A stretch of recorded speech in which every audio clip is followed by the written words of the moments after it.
The Blue Moon Literature Club presents a story by Joseph Sheridan Le Fanu, Carmilla, published in 1871. Chapter 8. Search. At sight of the room, perfectly undisturbed except for our violent entrance, we began to cool a little and soon recovered our senses sufficiently to dismiss the man.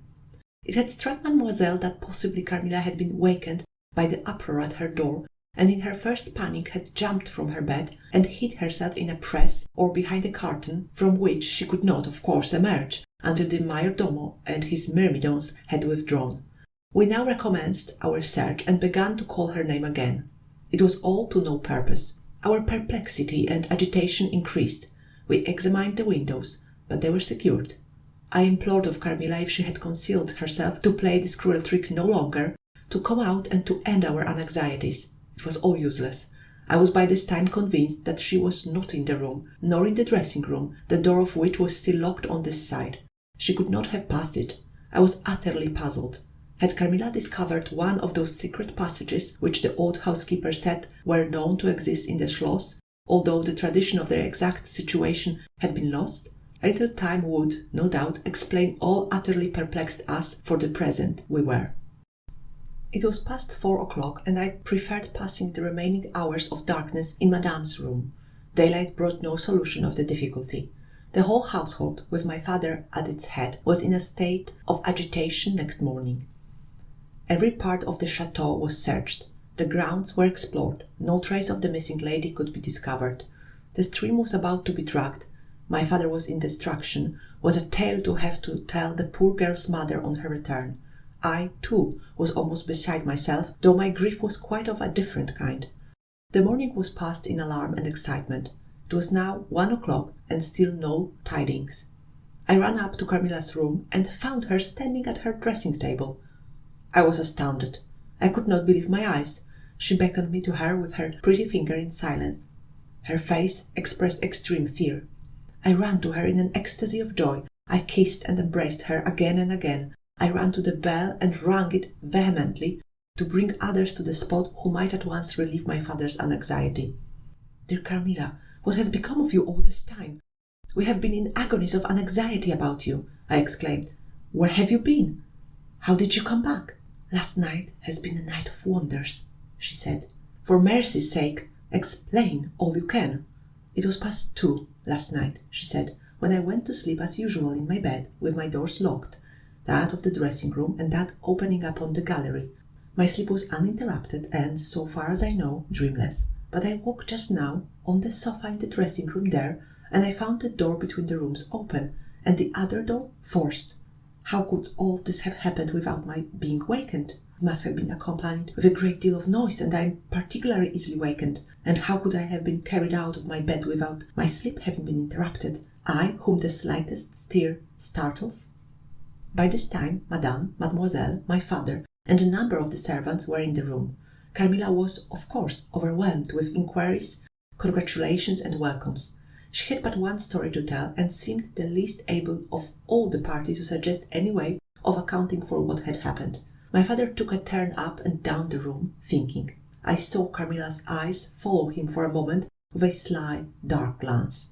When my father had sent the servants away, Mademoiselle, having gone in search of a little bottle of valerian and sal volatile, and there being no one now in the room with Carmilla except my father, Madame, and myself, he came to her thoughtfully, took her hand very kindly, led her to the sofa, and sat down beside her. "Will you forgive me, my dear, if I risk a conjecture and ask a question?" "Who can have a better right?" she said. "Ask what you please, and I will tell you everything, but my story is simply one of bewilderment and darkness. I know absolutely nothing. Put any question you please, but you know, of course, the limitations Mamma has placed me under." "Perfectly, my dear child. I need not approach the topics on which she desires our silence. Now, the marvel of last night consists in your having been removed from your bed and your room without being wakened, and this removal having occurred apparently while the windows were still secured and the 2 doors locked upon the inside. I will tell you my theory and ask you a question." Carmilla was leaning on her hand dejectedly. Madame and I were listening breathlessly. "Now, My question is this. Have you ever been suspected of walking in your sleep? Never, since I was very young indeed. But you did walk in your sleep when you were young? Yes, I know I did. I have been told so often by my old nurse. My father smiled and nodded. Well, what has happened is this. You got up in your sleep, unlocked the door, not leaving the key, as usual, in the lock, but taking it out and locking it on the outside. You again took the key out and carried it away with you to some one of the 25 rooms on this floor, or perhaps upstairs or downstairs. There are so many rooms and closets, so much heavy furniture, and such accumulations of lumber, that it would require a week to search this old house thoroughly. Do you see now what I mean? I do, but not all, she answered. And how, Papa, do you account for her finding herself on the sofa in the dressing room, which we had searched so carefully? She came there after you had searched it, still in her sleep, and at last awoke spontaneously, and was as much surprised to find herself where she was as anyone else. I wish all mysteries were as easily and innocently explained as yours, Carmilla, he said, laughing. And so we may congratulate ourselves on the certainty that the most natural explanation of the occurrence is one that involves no drugging, no tampering with locks, no burglars or poisoners or witches, nothing that need alarm Carmilla or anyone else for our safety. Carmilla was looking charmingly. Nothing could be more beautiful than her tints. Her beauty was, I think, enhanced by that graceful languor that was peculiar to her. I think my father was silently contrasting her looks with mine, for he said, I wish my poor Laura was looking more like herself, and he sighed. So our alarms were happily ended, and Carmilla restored to her friends. Chapter 9. The Doctor. As Carmilla would not hear of an attendant sleeping in her room, my father arranged that a servant should sleep outside her door, so that she would not attempt to make another such excursion without being arrested at her own door. That night passed quietly, and next morning early, the doctor, whom my father had sent for without telling me a word about it, arrived to see me. Madame accompanied me to the library, and there the grave little doctor with white hair and spectacles, whom I mentioned before, was waiting to receive me. I told him my story, and as I proceeded, he grew graver and graver. We were standing, he and I, in the recess of one of the windows, facing one another. When my statement was over, he leaned with his shoulders against the wall and with his eyes fixed on me earnestly, with an interest in which was a dash of horror. After a minute's reflection, he asked Madame if he could see my father. He was sent for accordingly, and as he entered, smiling, he said, I dare say, doctor, you are going to tell me that I am an old fool for having brought you here. I hope I am. But his smile faded into shadow as the doctor, with a very grave face, beckoned him to him. He and the doctor talked for some time in the same recess where I had just conferred with the physician. It seemed an earnest and argumentative conversation. The room is very large, and I and Madame stood together, burning with curiosity at the further end. Not a word could we hear, however, for they spoke in a very low tone, and the deep recess of the window quite concealed the doctor from view and very nearly my father, whose foot, arm, and shoulder only could we see.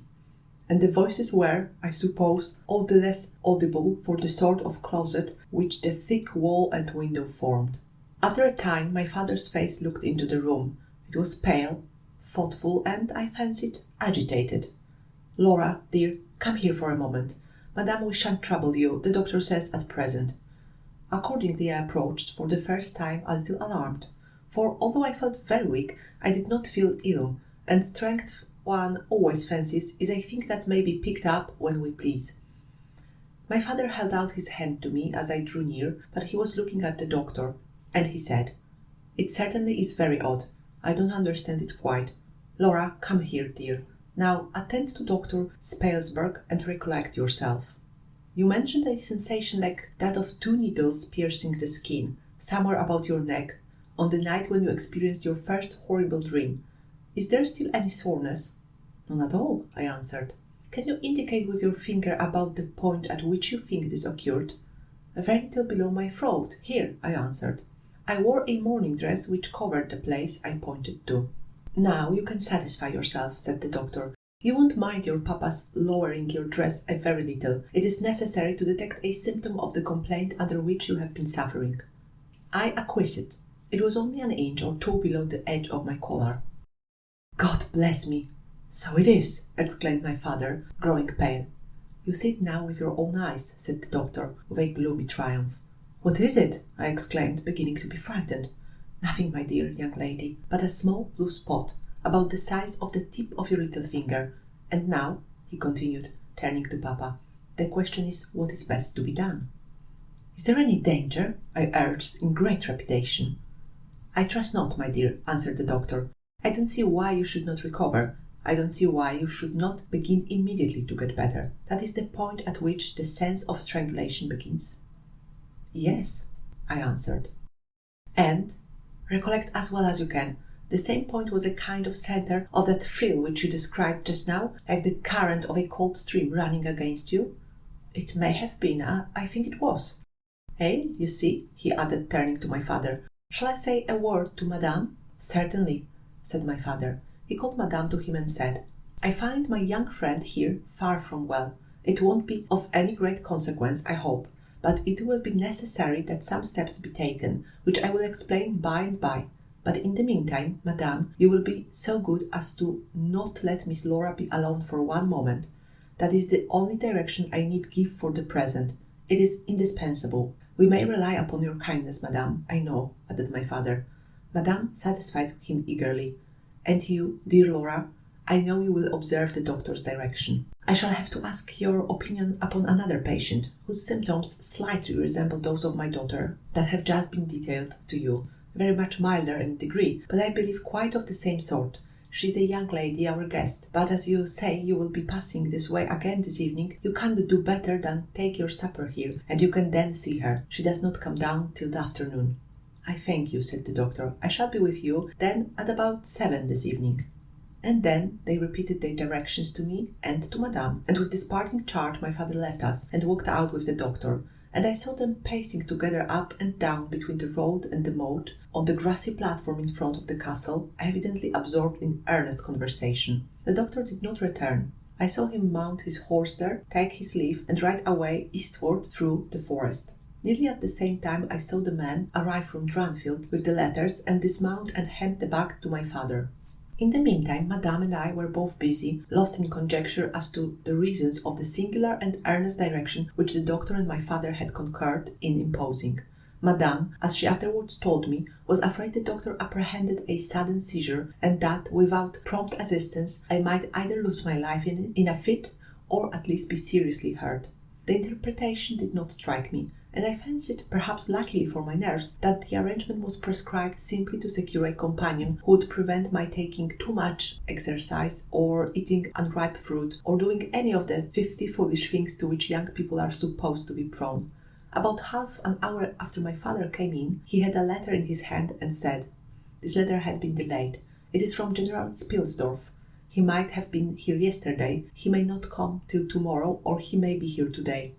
He put the open letter into my hand, but he did not look pleased, as he used when a guest, especially one so much loved as the General, was coming. On the contrary, he looked as if he wished him at the bottom of the Red Sea. There was plainly something on his mind which he did not choose to divulge. Papa, darling, will you tell me this? Said I, suddenly laying my hand on his arm, and looking, I am sure, imploringly in his face. Perhaps, he answered, smoothing my hair caressingly over my eyes. Does the doctor think me very ill? No, dear. He thinks if right steps are taken, you will be quite well again, at least on the high road to a complete recovery in a day or two, he answered a little dryly. I wish our good friend, the General, had chosen any other time. That is, I wish you had been perfectly well to receive him. But do tell me, Papa, I insisted, what does he think is the matter with me? Nothing. You must not plague me with questions, he answered with more irritation than I ever remember him to have displayed before, and seeing that I looked wounded, I suppose, he kissed me and added, You shall know all about it in a day or two. That is, all that I know. In the meantime, you are not to trouble your head about it. He turned and left the room, but came back before I had done wondering and puzzling over the oddity of all this. It was merely to say that he was going to Karnstein, and had ordered the carriage to be ready at 12, and that I and Madame should accompany him. He was going to see the priest who lived near those picturesque grounds, upon business, and as Carmilla had never seen them, she could follow when she came down, with Mademoiselle, who would bring materials for what you call a picnic, which might be laid for us in the ruined castle. At 12 o'clock, accordingly, I was ready, and not long after my father, Madame, and I set out upon our projected drive. Passing the drawbridge, we turned to the right and followed the road over the steep Gothic bridge westward to reach the deserted village and ruined castle of Karnstein. No sylvan drive can be fancied prettier. The ground breaks into gentle hills and hollows, all clothed with beautiful wood, totally destitute of the comparative formality which artificial planting and early culture and pruning impart. The irregularities of the ground often lead the road out of its course, and cause it to wind beautifully round the sides of broken hollows and the steeper sides of the hills, among varieties of ground almost inexhaustible. Turning one of these points, we suddenly encountered our old friend, the General, riding towards us, attended by a mounted servant. His portmanteaux were following in a hired wagon, such as we term a cart. The General dismounted as we pulled up, and after the usual greetings was easily persuaded to accept the vacant seat in the carriage and send his horse on with his servant to the Schloss. Chapter 10. Bereaved. It was about 10 months since we had last seen him, but that time had sufficed to make an alteration of years in his appearance. He had grown thinner. Something of gloom and an anxiety had taken the place of that cordial serenity which used to characterize his features.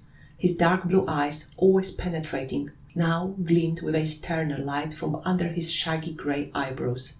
It was not such a change as grief alone usually induces, and angrier passions seem to have had their share in bringing it about. We had not long resumed our drive when the General began to talk, with his usual soldierly directness, of the bereavement, as he termed it, which he had sustained in the death of his beloved niece and ward, and he then broke out in a tone of intense bitterness and fury, inveighing against the hellish arts to which she had fallen a victim, and expressing with more exasperation than pity his wonder that heaven should tolerate so monstrous an indulgence of the lusts and malignity of hell. My father, who saw at once that something very extraordinary had befallen, asked him, if not too painful to him, to detail the circumstances which he thought justified the strong terms in which he expressed himself. "I should tell you all with pleasure," said the General, "but you would not believe me." "Why should I not?" he asked. "Because," he answered testily, "you believe in nothing but what consists with your own prejudices and illusions. I remember when I was like you, but I have learned better."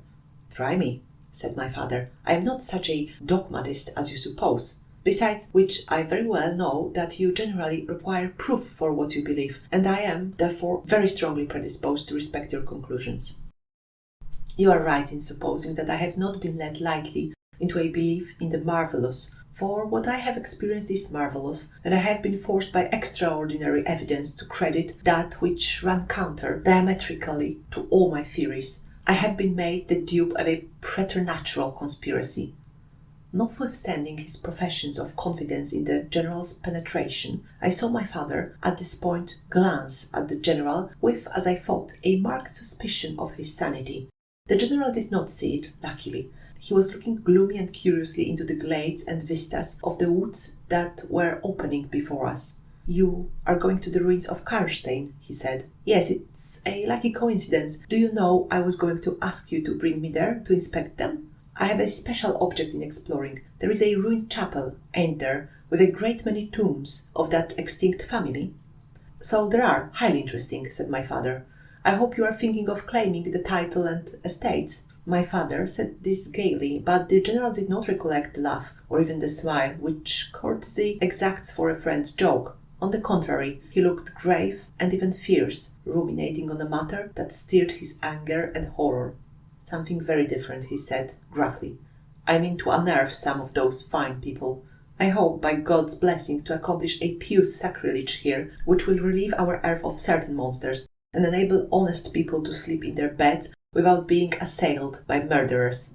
I have strange things to tell you, my dear friend, such as I myself would have scouted as incredible a few months since."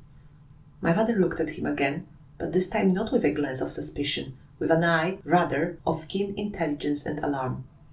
"The house of Karnstein," he said, "has been long extinct, 100 years at least. My dear wife was maternally descended from the Karnsteins, but the name and title have long ceased to exist.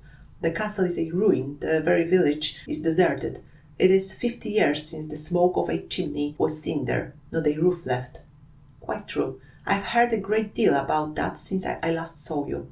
A great deal that will astonish you. But I had better relate everything in the order in which it occurred," said the general. "You saw my dear ward, my child I may call her.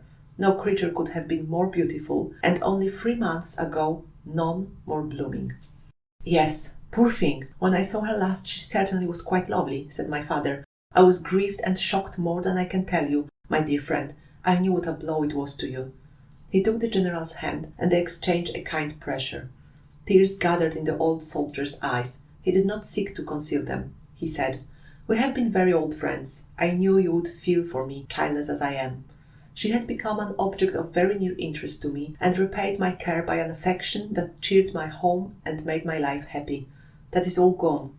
The years that remain to me on earth may not be very long, but by God's mercy I hope to accomplish a service to mankind before I die, and to subserve the vengeance of heaven upon the fiends who have murdered my poor child in the spring of her hopes and beauty. "You said just now that you intended relating everything as it occurred," said my father. "Pray do. I assure you that it is not mere curiosity that prompts me." By this time we had reached the point at which the Dranstall road, by which the general had come, diverges from the road which we were travelling to Karnstein. "How far is it to the ruins?" inquired the general, looking anxiously forward. "About half a league," answered my father. "Pray let us hear the story you were so good as to promise." Chapter 11. The Story. "With all my heart," said the general with an effort, and after a short pause in which to arrange his subject, he commenced one of the strangest narratives I ever heard. "My dear child was looking forward with great pleasure to the visit you had been so good as to arrange for her to your charming daughter." Here he made a gallant but melancholy bow.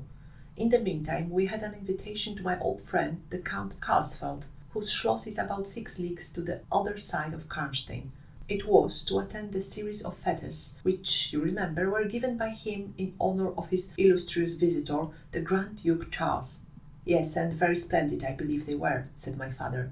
"Princely. But then his hospitalities are quite regal. He has Aladdin's lamp. The night from which my sorrow dates was devoted to a magnificent masquerade. The grounds were thrown open, the trees hung with coloured lamps. There was such a display of fireworks as Paris itself had never witnessed. And such music. Music, you know, is my weakness. Such ravishing music. The finest instrumental band, perhaps, in the world, and the finest singers who could be collected from all the great operas in Europe. As you wandered through these fantastically illuminated grounds, the moonlighted chateau throwing a rosy light from its long rows of windows, you would suddenly hear these ravishing voices stealing from the silence of some grove, or rising from boats upon the lake. I felt myself, as I looked and listened, carried back into the romance and poetry of my early youth. When the fireworks were ended and the ball beginning, we returned to the noble suite of rooms that were thrown open to the dancers. A masked ball, you know, is a beautiful sight, but so brilliant a spectacle of the kind I never saw before. It was a very aristocratic assembly. I was myself almost the only nobody present. My dear child was looking quite beautiful. She wore no mask. Her excitement and delight added an unspeakable charm to her features, always lovely. I remarked a young lady, dressed magnificently, but wearing a mask, who appeared to me to be observing my ward with extraordinary interest. I had seen her earlier in the evening, in the great hall, and again, for a few minutes, walking near us on the terrace under the castle windows, similarly employed. A lady, also masked, richly and gravely dressed, and with a stately air, like a person of rank, accompanied her as a chaperone. Had the young lady not worn a mask, I could, of course, have been much more certain upon the question whether she was really watching my poor darling. I am now well assured that she was. We were now in one of the salons. My poor dear child had been dancing, and was resting a little in one of the chairs near the door. I was standing near. The 2 ladies I have mentioned have approached, and the younger took the chair next my ward, while her companion stood beside me, and for a little time addressed herself in a low tone to her charge. Availing herself of the privilege of her mask, she turned to me, and in the tone of an old friend and calling me by my name, opened a conversation with me which piqued my curiosity a good deal. She referred to many scenes where she had met me, at court and at distinguished houses. She alluded to little incidents which I had long ceased to think of, but which I found had only lain in abeyance in my memory, for they instantly started into life at her touch. I became more and more curious to ascertain who she was every moment. She parried my attempts to discover very adroitly and pleasantly. The knowledge she showed of many passages in my life seemed to me all but unaccountable, and she appeared to take a not unnatural pleasure in foiling my curiosity and in seeing me flounder in my eager perplexity from one conjecture to another. In the meantime, the young lady, whom her mother called by the odd name of Milarka, when she once or twice addressed her, had, with the same ease and grace, got into conversation with my ward. She introduced herself by saying that her mother was a very old acquaintance of mine. She spoke of the agreeable audacity which a mask rendered practicable. She talked like a friend, she admired her dress and insinuated very prettily her admiration of her beauty. She amused her with laughing criticisms upon the people who crowded the ballroom, and laughed at my poor child's fun. She was very witty and lively when she pleased, and after a time they had grown very good friends, and the young stranger lowered her mask, displaying a remarkably beautiful face. I had never seen it before, neither had my dear child, but though it was new to us, the features were so engaging as well as lovely that it was impossible not to feel the attraction powerfully. My poor girl did so. I never saw anyone more taken with another at first sight, unless indeed it was the stranger herself, who seemed quite to have lost her heart to her. In the meantime, availing myself of the license of a masquerade, I put not a few questions to the elder lady. "You have puzzled me utterly," I said, laughing. "Is that not enough? Won't you now consent to stand on equal terms and do me the kindness to remove your mask?" "Can any request be more unreasonable?" she replied. "Ask a lady to yield an advantage. Besides, how do you know you should recognize me? Years make changes." "As you see," I said with a bow, and I suppose a rather melancholy little laugh. "As philosophers tell us," she said, "and how do you know that a sight of my face would help you?" "I should take chance for that," I answered. "It is vain trying to make yourself out an old woman. Your figure betrays you."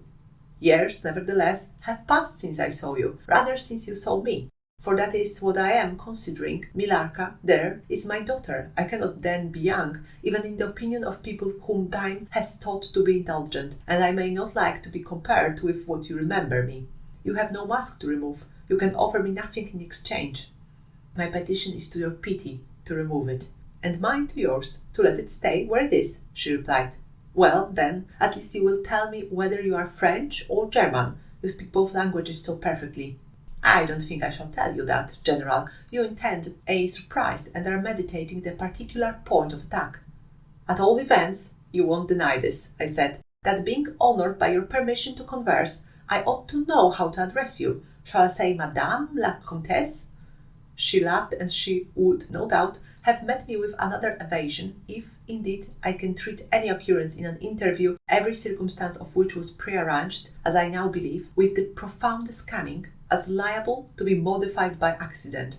"As to that," she began, but she was interrupted, almost as she opened her lips, by a gentleman dressed in black, who looked particularly elegant and distinguished, with this drawback that his face was the most deadly pale I ever saw, except in death. He was in no masquerade, in the plain evening dress of a gentleman, and he said, without a smile, but with a courtly and unusually low bow, "Will Madame la Comtesse permit me to say a very few words which may interest her?" The lady turned quickly to him and touched her lip in token of silence. She then said to me, "Keep my place for me, General. I shall return when I have said a few words." And with this injunction, playfully given, she walked a little aside with the gentleman in black, and talked for some minutes, apparently very earnestly. They then walked away slowly together in the crowd, and I lost them for some minutes. I spent the interval in cudgelling my brains for a conjecture as to the identity of the lady who seemed to remember me so kindly, and I was thinking of turning about and joining in the conversation between my pretty ward and the Countess's daughter, and trying whether by the time she returned I might not have a surprise in store for her, by having her name, title, chateau, and estates at my fingers' ends. But at this moment she returned, accompanied by the pale man in black, who said, "I shall return and inform Madame la Comtesse when her carriage is at the door." He withdrew with a bow. Chapter 12. A petition. Then we are to lose Madame la Comtesse, but I hope only for a few hours, I said with a low bow. It may be that only, or it may be a few weeks. It was very unlucky his speaking to me just now as he did. Do you now know me? I assured her I did not.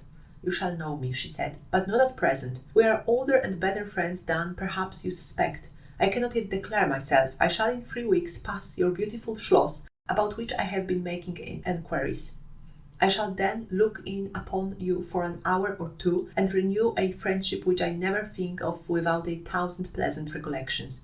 This moment a piece of news has reached me like a thunderbolt.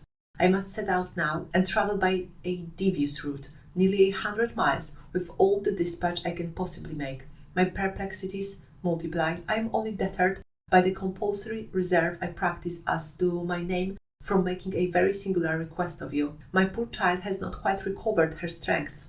Her horse fell with her at a hunt which she had ridden out to witness. Her nerves have not yet recovered the shock, and our physician says that she must on no account exert herself for some time to come. We came here in consequence by very easy stages, hardly 6 leagues a day. I must now travel day and night on a mission of life and death, a mission the critical and momentous nature of which I shall be able to explain to you when we meet, as I hope we shall in a few weeks, without the necessity of any concealment. She went on to make her petition, and it was in a tone of a person from whom such a request amounted to conferring rather than seeking a favour. This was only in manner, and, as it seemed, quite unconsciously, than the terms in which it was expressed. Nothing could be more deprecatory. It was simply that I would consent to take charge of her daughter during her absence. This was, all things considered, a strange, not to say an audacious request. She in some sort disarmed me by stating and admitting everything that could be urged against it, and throwing herself entirely upon my chivalry. At the same moment, by a fatality that seems to have predetermined all that happened, my poor child came to my side and, in an undertone, besought me to invite her new friend, Milarka, to pay us a visit. She had just been sounding her and thought, if her mamma would allow her, she would like it extremely. At another time I should have told her to wait a little until at least we knew who they were, but I had not a moment to think in. The two ladies assailed me together, and I must confess the refined and beautiful face of the young lady, about which there was something extremely engaging, as well as the elegance and fire of high birth, determined me, and quite overpowered, I submitted and undertook too easily the care of the young lady, whom her mother called Milarka. The Countess beckoned to her daughter, who listened with grave attention while she told her, in general terms, how suddenly and peremptorily she had been summoned, and also the arrangement she had made for her under my care, adding that I was one of her earliest and most valued friends. I made, of course, such speeches as the case seemed to call for, and found myself, on reflection, in a position which I did not half like. The gentleman in black returned, and very ceremoniously conducted the lady from the room. The demeanour of this gentleman was such as to impress me with the conviction that the Countess was a lady of very much more importance than her modest title alone might have led me to assume. Her last charge to me was that no attempt was to be made to learn more about her than I might have already guessed until her return. Our distinguished host, whose guest she was, knew her reasons. But here, she said, neither I nor my daughter could safely remain for more than a day. I removed my mask imprudently for a moment about an hour ago, and, too late, I fancied you saw me, so I resolved to seek an opportunity to talking a little to you. Had I found that you had seen me, I would have thrown myself on your high sense of honour to keep my secret some weeks. As it seems, I am satisfied that you did not see me, but if you now suspect, or on reflection should suspect who I am, I commit myself in like manner entirely to your honour. My daughter will observe the same secrecy, and I well know that you will from time to time remind her, lest she should thoughtlessly disclose it. She whispered a few words to her daughter, kissed her hurriedly twice, and went away, accompanied by the pale gentleman in black, and disappeared in the crowd. In the next room, said Milarka, there is a window that looks upon the hall door. I should like to see the last of Mamma, and to kiss my hand to her. We assented, of course, and accompanied her to the window. We looked out and saw a handsome old-fashioned carriage with a troop of couriers and footmen. We saw the slim figure of the pale gentleman in black as he held a thick velvet cloak and placed it about her shoulders and threw the hood over her head. She nodded to him and just touched his hand with hers. He bowed low repeatedly as the door closed, and the carriage began to move. "She's gone," said Milarka with a sigh. "She's gone," I repeated to myself for the first time in the hurried moments that had elapsed since my consent, reflecting upon the folly of my act. "She did not look up," said the young lady plaintively. "The Countess had taken off her mask, perhaps, and did not care to show her face," I said, "and she could not know that you were in the window." She sighed and looked in my face. She was so beautiful that I relented. I was sorry I had for a moment repented of my hospitality, and I determined to make her amends for the unvowed churlishness of my reception. The young lady, replacing her mask, joined my ward in persuading me to return to the grounds where the concert was soon to be renewed. We did so and walked up and down the terrace that lies under the castle windows. Milarka became very intimate with us and amused us with lively descriptions and stories of most of the great people whom we saw upon the terrace. I liked her more and more every minute. Her gossip, without being ill-natured, was extremely diverting to me, who had been so long out of the great world. I thought what life she would give to our sometimes lonely evenings at home. This ball was not over until the morning sun had almost reached the horizon. It pleased the Grand Duke to dance till then, so loyal people could not go away or think of bed. We had just got through a crowded saloon when my ward asked me what had become of Milarka. I thought she had been by her side, and she fancied she was by mine. The fact was, we had lost her. All my efforts to find her were vain. I feared that she had mistaken, in the confusion of a momentary separation from us, other people for her new friends, and had possibly pursued and lost them in the extensive grounds which were thrown open to us.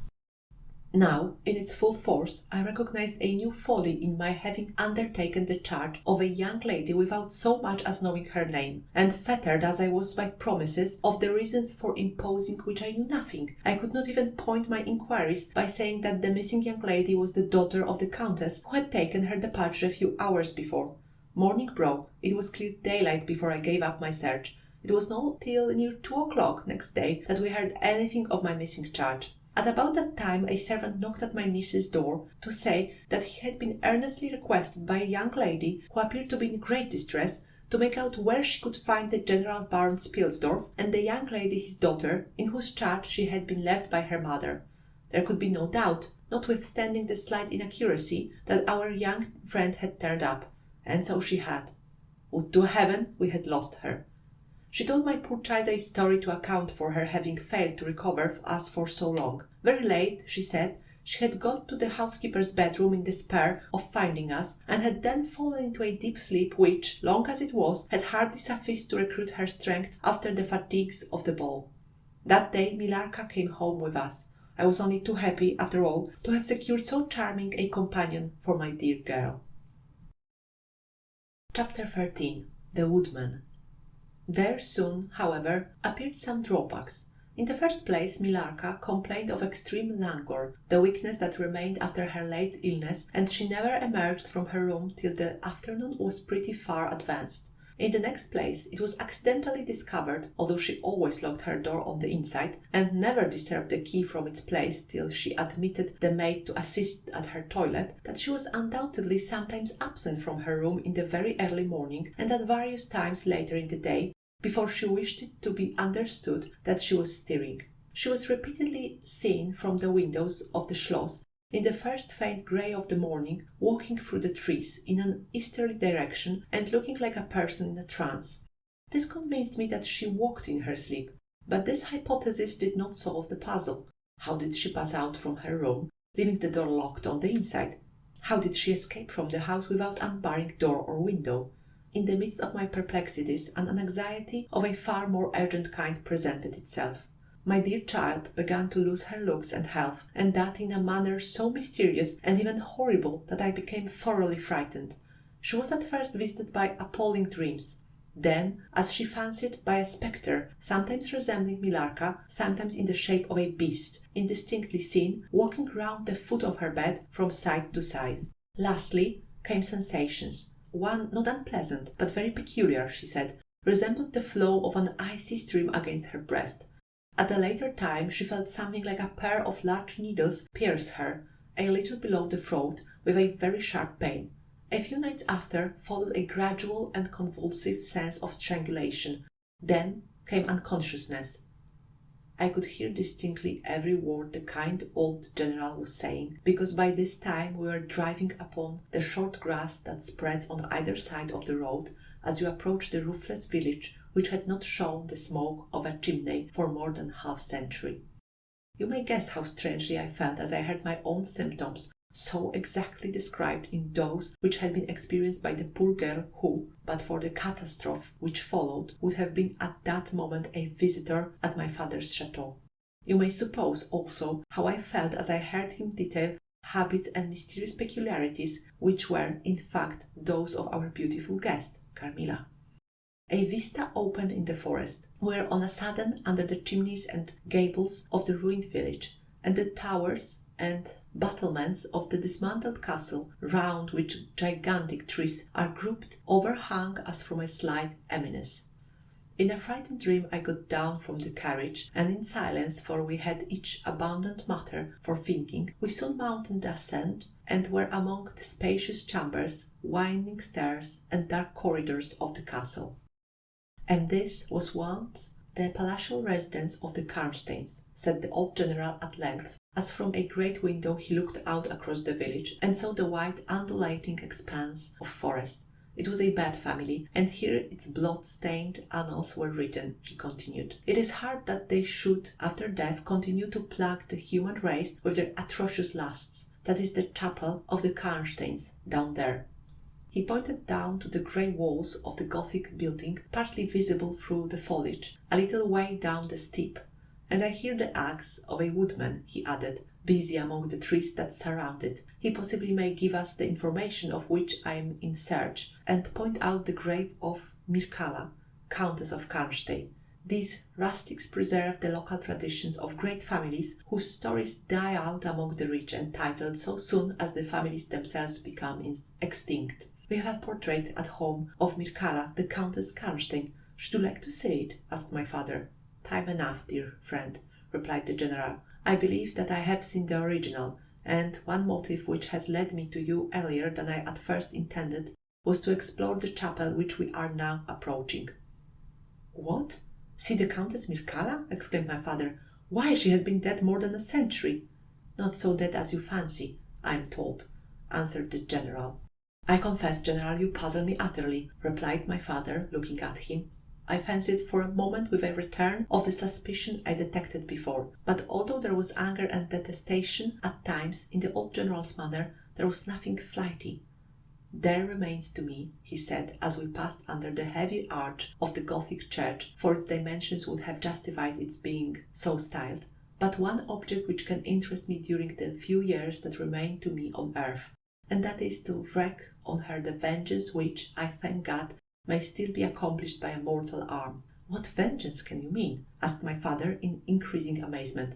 I mean to decapitate the monster, he answered with a fierce flash and a stamp that echoed mournfully through the hollow ruin, and his clenched hand was at the same moment raised as if it grasped the handle of an axe, while he shook it ferociously in the air. What? Exclaimed my father, more than ever bewildered. To strike her head off, cut her head off. Aye, with a hatchet, with a spade, or with anything that can cleave through her murderous throat. You shall hear, he answered, trembling with rage, and hurrying forward, he said, That beam will answer for a seat. Your dear child is fatigued. Let her be seated, and I will, in a few sentences, close my dreadful story. The square block of wood which lay on the grass-grown pavement of the chapel formed a bench on which I was very glad to seat myself, and in the meantime the general called to the woodman, who had been removing some boughs which leaned upon the old walls, and axe in hand, the hardy old fellow stood before us. He could not tell us anything of these monuments, but there was an old man, he said, a ranger of this forest, at present sojourning in the house of the priest, about 2 miles away, who could point out every monument of the old Karnstein family, and, for a trifle, he undertook to bring him back with him if we would lend him one of our horses in little more than half an hour. Have you been long employed about this forest? Asked my father of the old man. I have been a woodman here, he answered in his patois. Under the forester all my days, so has my father before me, and so on, as many generations as I can count up. I could show you the very house in the village here in which my ancestors lived. How came the village to be deserted? Asked the general. It was troubled by revenants, sir. Several were tracked to their graves, there detected by the usual tests, and extinguished in the usual way, by decapitation, by the stake, and by burning, but not until many of the villagers were killed. But after all these proceedings, according to law, he continued, so many graves opened and so many vampires deprived of their horrible animation, the village was not relieved. But a Moravian nobleman who happened to be travelling this way heard how matters were, and being skilled as many people are in his country in such affairs, he offered to deliver the village from its tormentor. He did so thus. There being a bright moon that night, he ascended, shortly after sunset, the towers of the chapel here, from whence he could distinctly see the churchyard beneath him. You can see it from that window. From this point he watched until he saw the vampire come out of his grave and place near it the linen clothes in which he had been folded, and then glide away towards the village to plague its inhabitants. The stranger, having seen all this, came down from the steeple, took the linen wrappings of the vampire, and carried them up to the top of the tower, which he again mounted. When the vampire returned from his prowlings and missed his clothes, he cried furiously to the Moravian, whom he saw at the summit of the tower, and who in reply beckoned him to ascend and take them. Whereupon the vampire, accepting his invitation, began to climb the steeple, and so soon as he had reached the battlements, the Moravian, with a stroke of his sword, clove his skull in twain, hurling him down to the churchyard, whither, descending by the winding stairs, the stranger followed and cut his head off, and next day delivered it and the body to the villagers, who duly impaled and burned them. This Moravian nobleman had authority from the then head of the family to remove the tomb of Mircala, Countess Karlstein, which he did effectually, so that in a little while its site was quite forgotten. Can you point out where it stood? Asked the general eagerly. The forester shook his head and smiled. Not a soul living could tell you that now, he said. Besides, they say her body was removed, but no one is sure of that either. Having thus spoken, as time pressed, he dropped his axe and departed, leaving us to hear the remainder of the general's strange story.